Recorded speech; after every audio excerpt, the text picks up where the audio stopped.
Hello, what's up guys? Update ko na naman kayo sa aking bulik talisay. Ating sisiw. Ayan, malaki na siya guys. Paano nga ba magpalahi ng ganito?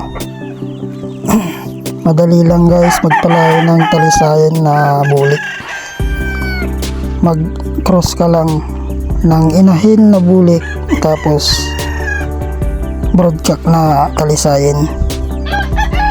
Yan, katulad niyan. Bulik talisayan yung lumabas. Ang ina niyan ay bulik. Tapos yung ama niya talisayan. Yan. Yan, quality guys, oh. Oh. Astig. Astig na sisiw. Yan, abangan nyo to guys hanggang sa paglaki niya.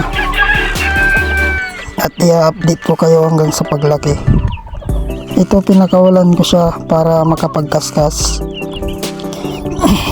Kahit mga 1 oras lang na nakawala, tapos ikukulong ulit para makapag-exercise yung tuhod niya, para makaiwas tayo sa pagkasakang ng ating sisiw.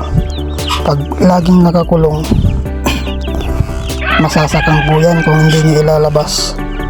Nasubukan ko na po yun dati, kaya ito ang aking tips para sa inyo. Ilabas nyo yung sisiw nyo kung lagi man siyang nakakulong. Yan, katulad nyan, tatakbo lang na tatakbo ganyan, oh, para yung tuhod nyo ma-exercise talaga guys. Yan, hanggang dito na lamang guys. Thank you sa mga nanood. Please subscribe, share. Thank you.